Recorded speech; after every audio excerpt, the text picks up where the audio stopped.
thank you for joining us tonight, everyone. I appreciate it.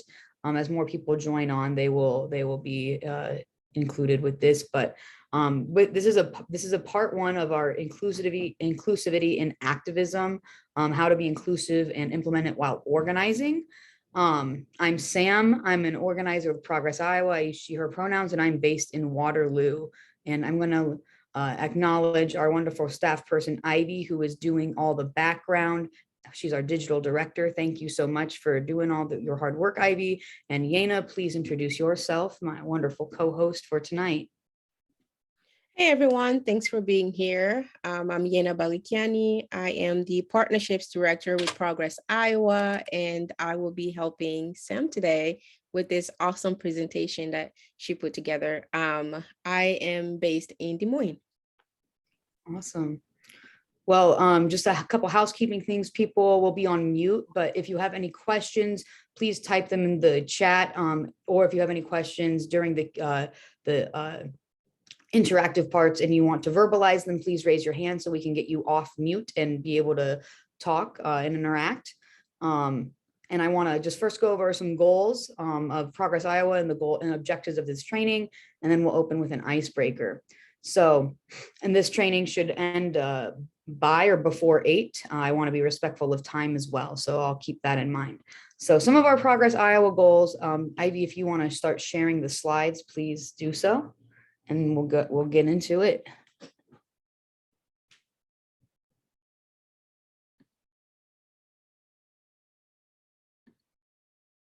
Awesome. So we're gonna work we're all here together to continue to create a community where Iowans can come together, connect progressive folks and voices from across the state, empower those who are on the ground, organizers and individuals who are already doing the work. And we're here to provide toolkits, trainings, and resources, just like we are tonight here at this training. So thank you for joining us on a Thursday night. Some of the goals and objectives for this training will be to explore what inclusivity means to you, your organization, community, groups that you're involved in, etc. Understand that this training itself is not all encompassing. There is so much to learn and it is very intersectional.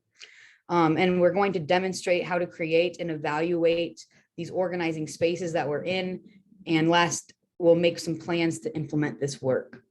So like I said, this is one part that Progress Iowa will do in a series. Later, we will have our other guest partners to join us. Tonight, we can't cover it all. So that's why this is just one of the parts. It's a very intersectional thing to dive into. So I also want to shout out my wonderful co-host and colleague Yena, who has prepared a lot of the material that we're going to use tonight and previous trainings and work that she's done before. So I want to thank her for putting in that hard work and sharing that information with us all tonight to be able to use as we go forward, implementing this in our organizing culture. Thank you. So I want to start us off with a quote from some of the work that she did with this inclusivity training. So we are seeking to challenge ourselves and our organizations when it comes to organizing, volunteering, and doing this work, and to ask the questions that answer what we missed when it comes to inclusion and building spaces for racial, gender, sexuality, and ability-based inclusion. And tonight, this is a space for that. So I'm going to start off with an icebreaker, and this is where you can raise your hand if you'd like to verbally say anything or put in the chat. Please put in the chat any and all things that come to mind. And our icebreaker, next slide, will be put in the chat or raise your hand. What does inclusion look like to you? What's it look like being represented? And you can raise your hand if you want to verbally say, or you can just put it in the chat and I'll build off of that as well. So when you're thinking of inclusion right now, what comes to mind when you think about it being represented?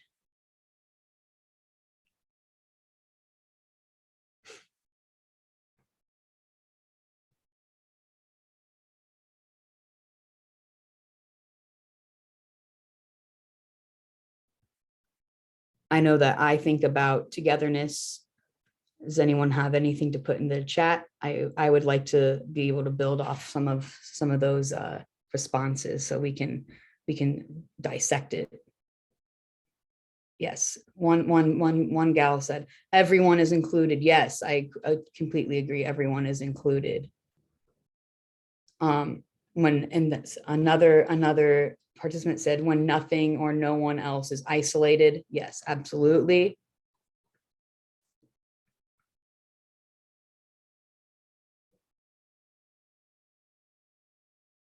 Okay, so well, based off those two answers, I really like those. Yes, everyone is included and no one is isolated. That's I really like that isolation part. If we can move to the next slide, please. So when we're talking about inclusivity, a lot of the things that come to mind, that we expect to hear is, diversity, equity, fairness, togetherness, justice, collaborations. Like you said, no one, and like Terry said, no one. Everyone is included, and like Kimberly said, when nothing or no one is isolated, which is absolutely correct. And a lot, like I said, a lot of things, when we are chatting about inclusion, we often automatically go to diversity, equity, and inclusion, often referred to as DEI. But DEI itself doesn't make something inclusive. If it's not implemented in the correct way, it can be performative if nothing's actually done, and it's more for public relations reasons. I also want to make sure that it's understood that inclusion, historically in the United States, was not really designed, factored into, or facilitated into a lot of our institutions. And it goes into a deeper issue of understanding colonization and whiteness. But that's all for another training. Again, like I said, that's very intersectional, but that's a big part of this work. And that's why it's on us right now to do this work. So thank you for being here for this training. It's to understand a lot of like our whitewashed institutions.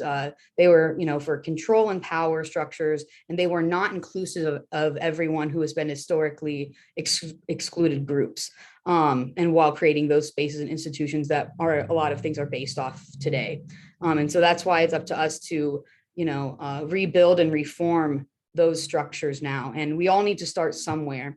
And something that Yena has said is failing to apply the principle of inclusion in your organizing space can be expensive and inefficient in the long run. So that's why it's really important to start focusing on it now if you haven't already, or just expand where you're at from what you have been doing. And it's up to us to do the work of breaking down what it means to be a reliable ally, and how to encompass this inclusivity and keep sustaining it in these spaces that we're creating. Next slide, please.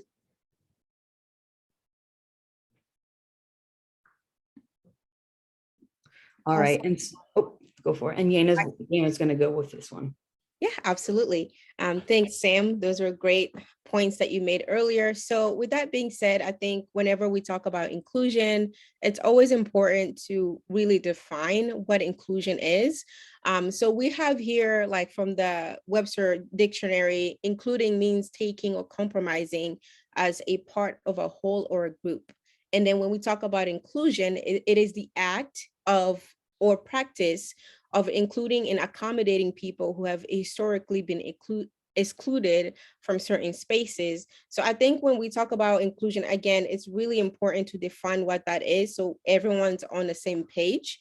I saw on here someone said, Kimberly said, inclusion to you, what it looks like is when nothing or no one is isolated. And I think that's what this definition is saying in practice, that those folks who have been isolated from certain spaces and environments, when it comes to inclusion, that's what it means, not being able to feel isolated anymore. If you can go to the next slide, please. So it's important to understand what inclusion is. And when we talk about inclusion, it's also important to also remember that the work of inclusion itself is a very collaborative effort between everyone. So those who have been excluded and those who have had the privileges to be in a certain space and gain all the privileges and access to those spaces. It's everyone's job to work together to change the injustice and instead to build very reputable, consistent patterns of equity in its place as well. that being said, what does inclusion then looks like when we are organizing? I am assuming that everyone here is an organizer in one capacity or another. And to us, inclusion is really just intentional and empathetic. It means that we're constantly asking ourselves, what is a purpose? Why are we seeking inclusion from a certain group? Or when we are, let's say, doing, when we are planning a rally, asking ourselves that question, what is the purpose of us seeking inclusion from other groups? It may be ethnic groups, it may be groups of different languages, it may be even groups of different abilities. What is our purpose of wanting to include them as we are planning these activities? And then secondly, always asking as well, like, what are the values that we are highlighting? What are values or our organizations or the groups that I'm a part of that are putting these events together, or rallies, or whatever that is that we're organizing? What values are we tapping into by saying that we want to include a certain group, etc.? Inclusion is also about providing, making sure that the organizing space is actually a safe space. It's authentic.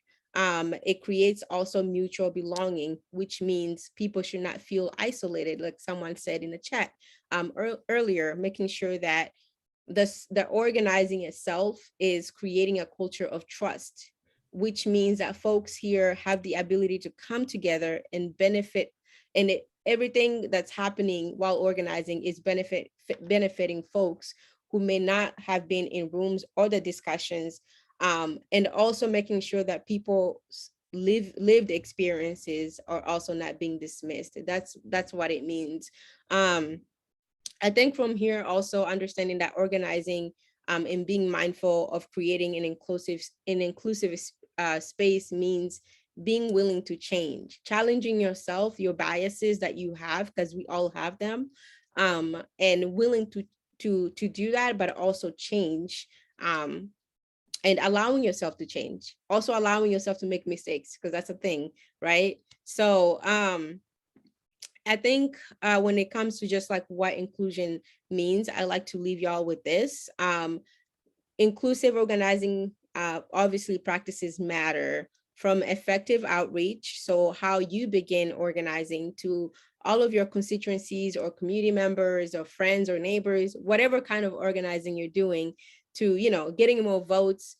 It comes down to obviously your habits. Are you doing this on a daily? Is this a practice that you're doing on a daily, or are you just doing it when it's convenient, right? So thinking about that when we're talking about what does inclusion mean, it's not a one-time thing. This is literally a thing that you do over and over and over. So we're creating those like habits of inclusion as well. And this is how you get people to actually be on your side, especially when we're talking about like issue specific organizing. If you want people on your side, you have to be able to be very intentional, again, with your organizing. An inclusive culture here means then that you are creating an experience of mutual respect and belonging. As human beings, we all crave and desire to be respected. We also desire to belong in spaces wherever we are, whether it's family, friend groups, whatever we are. It applies to organizing as well. So when we are thinking and talking about, okay, what does inclusion look like while we're organizing? That is a big part of it, making sure that you are actually building a space, a safe space, where folks can experience that mutual respect and belonging, and making sure that people feel valued in the space that they've been included in as well. With that, I will let Sam take over and mesh in other stuff too as well. Thank you. Yeah, before I talk about how we get there, we had a great question, and I think that you'd be the person to touch on this, but can you expound on what identifying values are? Yeah, sure. I think so. When it comes to values, it's about looking at the work that you're doing and what it is that you're trying to accomplish. Like here with Progress Iowa, we work with different organizations, and we are very issue focused. And so then when it comes to values, we look at, okay, what are our goals? And that's where also our values come from. So it really is dependent on the type of work that you're doing and also the goals that you're trying to reach as well. That's why I said it has to be very intentional. A lot of times we talk about, we want to include people, but it doesn't even fit into the goals that we're trying to achieve as well. Kimberly, I see that your hands are up. Go ahead. You can unmute, I think.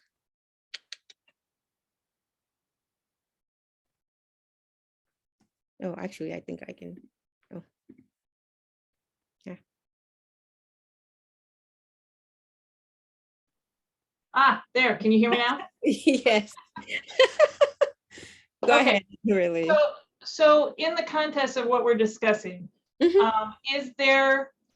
should you limit the goals or the values that you're trying to highlight in order to be effective? Should you pick just a couple? Or, I mean, I guess that's what my question was kind of geared towards, is what is the most effective way of establishing or highlighting your goals, and should they be limited? It's awesome. I think I have actually some slides later on that will help with that question. I don't think it's a question of limiting, but I think it's a question of intention. Each value that you highlight, what is the intention behind it? What is the purpose behind that value? And does it match with the goals that you are putting forth for the project or the rally that you're planning, whatever that it is that you're organizing? Do those values that you have highlighted, even if it's 2 values, 50 of them, a lot of you know, we've seen an organization that have a whole pages of values, right? And then we have other organizations that are just like 2 sentences and they work, all of their goals work under those values. But, you know, so it doesn't really, it's not about limiting those values to make it more effective. It's more about the intentions, because if you are intentional with the values that you're highlighting, you're more likely to put more work behind it. So that way your goals also reflect those values as well, because you want the outcome to reflect your values, if that helps. But we can talk more about it later on as well. Yeah, that was a great question. And yeah, we will cover some of that. So how we get there, and to expound further is, you know, diversity and equity, they help us get to inclusive, but it doesn't automatically mean that something's inclusive. So I want to break it down and define these and then go a little further into exploring them. So diversity itself is, you know, the presence of individuals or group differences. It brings unique backgrounds, experiences, and perspectives. It's a variety. And equity is the state, quality, or ideal of being just, impartial, and fair. It's structural and it's systemic concept.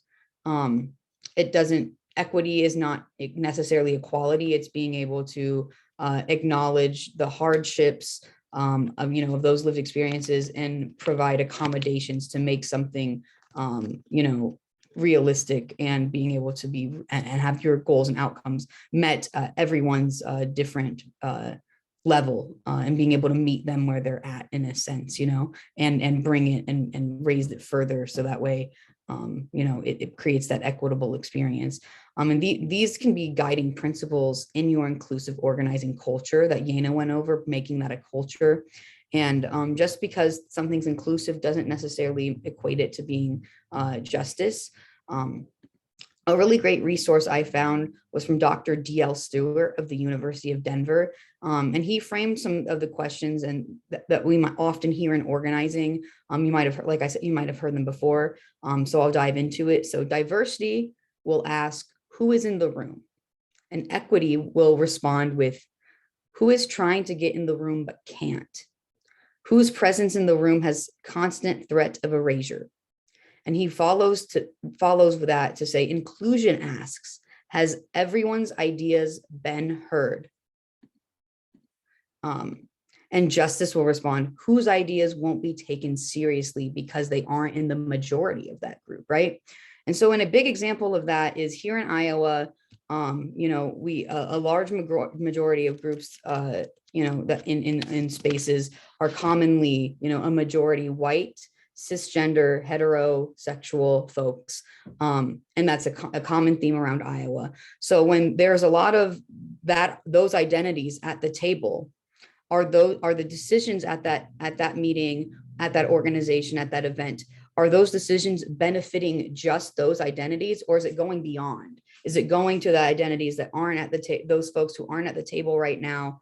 Is it helping the people who aren't, in that discussion? And it's not just meeting the people who are right there's needs, right? And making activism entirely inclusive can't happen overnight, but it can start overnight. And it's about that intention that we mentioned before. It's really about unlearning some of the things that we have previously learned that we know are whitewashed and not inclusive. It's about relearning, attending things like this, attending forums, listening to lived experiences, and mindfully practicing that daily. Like Yana had said before, mistakes will happen, and we need to own up to them and acknowledge them. And then we need to strive to do better and with that learning. So we can go to the next slide.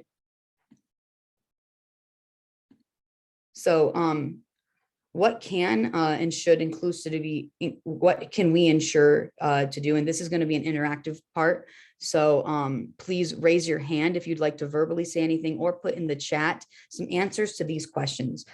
First, we'll go with, we'll discuss the first question. What do you think that you're doing? What do you think, what do you think you're doing now that you hadn't thought of before this training? Is there anything that we weren't thinking about before joining this discussion, or something that we've learned already? Something that I was really into learning when helping create this presentation is what Dr. D.L. Stewart had said with that inclusion piece, like all, who built the table? What was it in place for? And who are we inviting to the table? And why weren't people invited previously? And if going off of that question, what do you think that you've done well so far? Have you been, intentionally inclusive so far? Because that, obviously that's what we need to focus on. So if anyone can put in the chat or raise their hand, and say that what you've done well, or something that you think you can be improved in. Someone put in the chat, something that can be improved is some activities weren't always purposeful or focused. And that's a great way to start. What, like Yana had previously said, what are these intentions that we are seeking out? What are these goals, and how are we getting there? So thank you for putting that in there. I kind of want to build off of what that was saying, noting that some things weren't always purposeful or focused, and why going forward being intentional is good, because building spaces for inclusion is deeply rooted in that empathy and that recognition. With what works for us can be an induced barrier for someone else. And so being intentional and asking others about what they need as we organize within their community spaces is key. When we don't know how to ensure those things, we're organizing and mobilizing to feel included. It's always, the best way to start by simply asking. So the people there getting feedback and then including that feedback, which is something that we'll talk about later. And so I'm going to let Yana explain how we implement it, which will kind of explain some of those questions that we were discussing earlier. So please take it away, Yana, with the next slide. Yeah, absolutely. So I really love to always mention that inclusion really is rooted in empathy, not just for the people that we are organizing, but also for ourselves, meaning that you are going to mess up. I like to mention that all the time, because we're human beings. And I think at the core, everyone is always looking to help. It's just sometimes the way that we go on about helping or wanting to make sure that people, making sure that people who have never always been at the table or even included are being included. And so there are very different ways to obviously implement inclusivity depending on your organization or organizational structure. Sometimes you can be as intentional as you want, and it will blow up in your face, especially if you're not the one having to make those decisions, right? Or of what that space could look like. But I think at the end of it, it's always good to at least have an idea of what that could look like, right? So how do we build an inclusive organizing space or culture?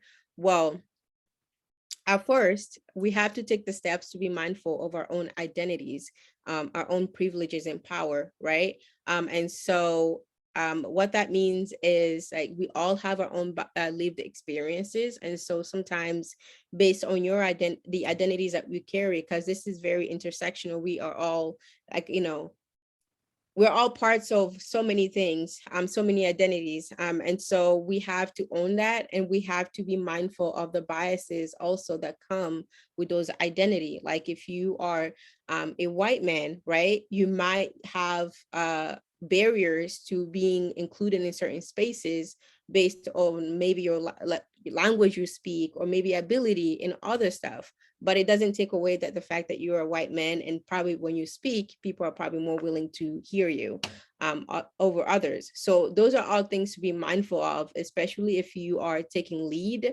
in organizing certain spaces and stuff like that. Second, while implementing inclusivity, we have to constantly assess our own values and beliefs. We have to always ask ourselves, okay, where did I learn this? Where did this information come from? And this is what I believe I should be doing right now, but where is this coming from, right? Asking ourselves that, and then also just being aware of our surroundings and the places or institutions or just spaces that we're going into to organize, because that's what we do, we're organizing people. So being mindful and aware of the people that you're organizing and asking those questions really will help you to at least have that inclusion part, because that will help you kind of identify where the misstep is, or where the, you know, the problem is. You know, intentionally creating interactions and environments that is safe for all participants while you're organizing or planning those organizing spaces. And that goes into the next suggestion, which is responding to biases and microaggressions in and outside of the organizing spaces, and also seeking remedy for those who do perpetuate those microaggressions. So I think this happens a lot in a lot of spaces where we see it happening and we don't do anything about it, because we think that, oh, well, it was a joke, or, oh, it wasn't that serious. But the thing is, it's not that serious to you, but the person experiencing it, that's a grave thing. That's something that they're having to now go through because people didn't care enough to think about, or they were not intentional about their words and things that they were saying, or the language they were using. So you as a person who is very committed to being inclusive, it is now your kind of duty to make sure that when you do see those microaggressions happening, you cannot just let it slide. You either have to lean in with folks and, you know, have those private conversations with them and let them know, like, hey, I heard you say this. This is how I heard it. And this is how this person, or if you're the one experiencing the microaggression and you want to have that conversation, is saying, this is how I heard it and this is how it impacted me. And I don't think I want to feel like that again. Having those conversations so that way the person can learn and the behavior can stop right there and then as well. And then if remedies need to be sought out, then that's what needs to happen next. Like, again, are you being mindful of your language, of the language that's being used? When you are organizing and you want to be inclusive, are you thinking about the, you know, like the space or the location or even the time? A lot of times we tend to forget that people are working. Most of us are working class, and a lot of folks will go and like put events at times when people are like doing a double shift. You know, it's not really inclusive, is it? Especially when you're organizing towards a certain particular demographic. So you have to be aware of that all the time, asking yourself, okay, what about the activities here? Are these, do they make sense for the demographic of people I want to organize, or the people that I'm asking actually to help me organize? Does it make sense, the activities that I'm bringing forth to be included in this event or whatever? And then thinking about the alternatives, but also making sure that the alternatives don't fall into this like fake allyship kind of thing. So you want to make sure that they're equitable and not some bullshit or BS, as people say it, right? Asking yourselves those questions as well. So you are going to get this PowerPoint. On here. We have attached a language guide, at least when having conversation or doing certain things. I think this is a great guide for folks to get acquainted with, so that way we know how to be more equitable, at least in using language or everyday language as well. And then when it comes to also like just implementing inclusivity, making sure that we are intentionally seeking to know people in those organizing spaces that we are building, or spaces that we are going into to, co-organize and all of that. Don't make assumptions about people's interests or attitudes or backgrounds or abilities. That is one of the basic things you can do as you're trying to do inclusion work in your organization, or even in the spaces that you're going into to organize. And then I have some more if you want to go to the next step, Ivy. Yes, awesome. Implementing inclusivity while organizing, continued.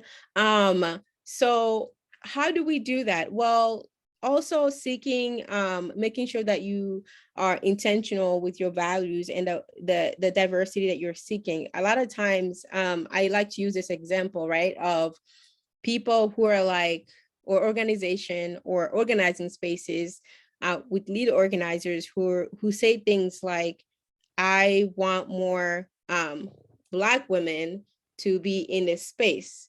Well, I like to ask, well, what does that space right now look like for white women and non-POC women? Like, is that space right now inclusive? And do you feel like if you were to bring these other women into that space, are they safe? Will their ideas be taken seriously?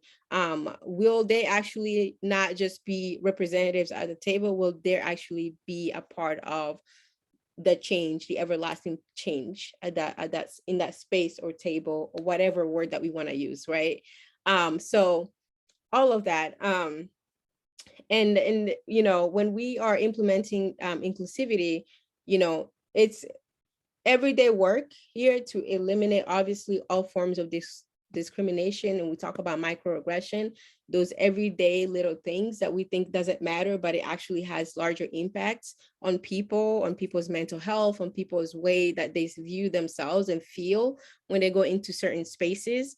It's about the acts of exclusion and injustice based on group identity and other factors, and not allowing those to be allowed to continue, especially if inclusion is it's this principle of value that you're operating from. If you are building a space that is all about inclusion, then we should see, that it's promoting respect, right? It's promoting equitable treatment and opportunity to all of its respective folks who are involved, whether they're staff or volunteers. And then also what's important here, making sure that people have access to the same resources, because that also tends to happen in a lot of organizing communities, is that other people don't have the same access to the same resources to really do the work. And then also most importantly, also making sure that everyone is engaged in a decision-making process that may affect their organizing and living styles while organizing. We see a lot of this where, especially Sam mentioned this, we live in Iowa, majority white, there's gonna be a lot of folks at the organizing table. People don't tend to think about like that maybe the economic part of things, like I can't just leave my job and come and organize with you. That may mean for me that I can't make rent probably in the next few weeks if I leave my job to just come and be in this space where we can talk about, what to do, the process of this event. So being mindful of that is very helpful, because then it makes sure that while you're organizing, you are asking those questions like, okay, the people around me that I'm organizing with, like, are we on the same wavelength, or do we need to be equitable about the way that we are even making decisions? Like, how do we do that? in asking those questions. And Sam mentioned this earlier, when you don't know, you ask. That is the best way to just eliminate any assumptions while you're organizing, is asking. And yeah, these are some really great ways, basic. I know it's a lot, but to me, this is basic, right? When you're talking about inclusion. And of course, the last one there talks about responding quickly to racist, homophobic, any kinds of isms, really discriminating things or incidents. And then when it comes to inclusion, not worrying about the perception, because you already know what your values are and what your goals are. When it comes to inclusion, it's important that when things happen in the spaces that you are organizing in, that you do come in and you have a response, so that people that are experiencing these isms or these things know that you are for them being in that space, that you want them in that space and you want them to thrive. That's why inclusion is. People have to be able to thrive and feel safe to be in that space. And so your actions means more than just words that you put out on a press release or whatever. Oftentimes people who are experiencing are looking at your actions when those things happen as well. And when you see these things happening while you're organizing for your organization or whatever, if you are hitting all of these things, then you are hitting all the basics of what you need to actually, or what you need to be doing to be implementing inclusion wherever you're at as well. I don't know if Sam, you want to add more to that, but. No, Yeah. I completely agree. I'm ready to go over the key takeaways, and then we'll get into the Q&A. And Yeah. at that point, we'll stop recording so that way we can. Yep. Yep. Awesome. So some key takeaways. Obviously, inclusion should be a guiding principle within what Yana mentioned as your inclusive organizing culture that's going to be sustained, and your purposeful, guiding, like I said, guiding principle.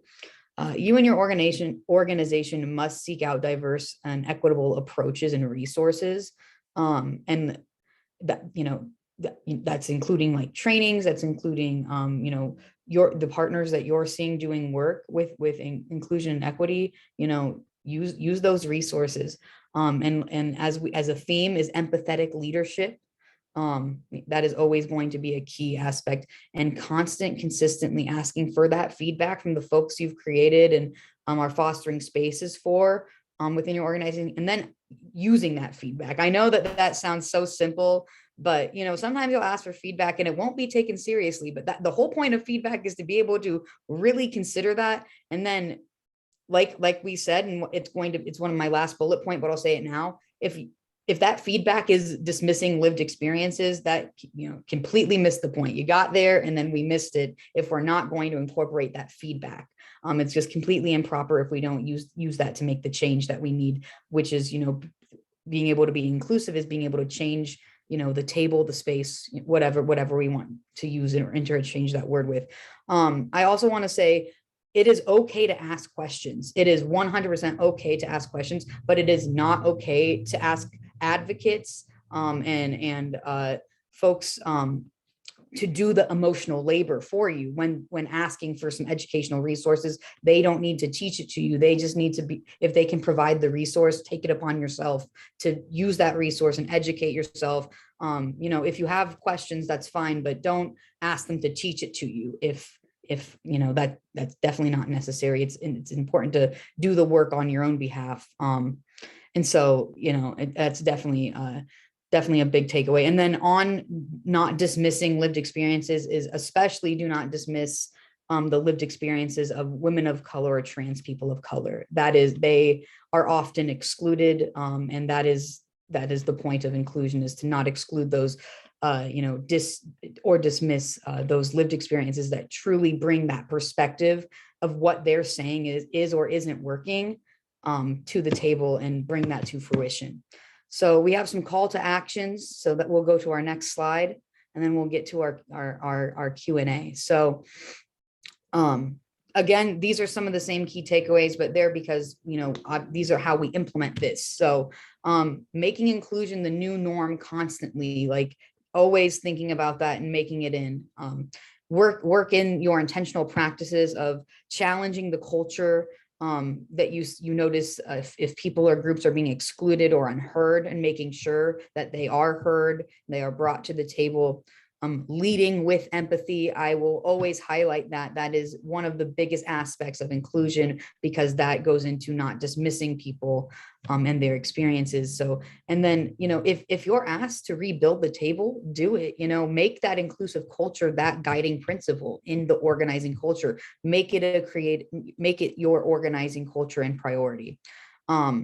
And so attend more trainings, do more readings, listen to the lived experiences and not dismiss them. Those are the biggest actions that we can do right now in our own organizing spaces and within our own power. And so some of our next steps, this is, like I said, only part one of a couple more inclusivity trainings and discussions. So in some of our upcoming series, which will be discussed later, we will have some of our partners to tell us about how they have implemented it in their spaces and organizing principles.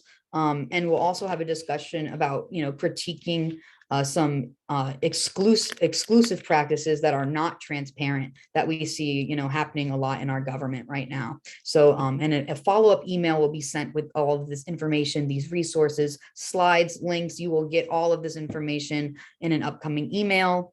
And now we're going to stop the recording so we can do some Q&A.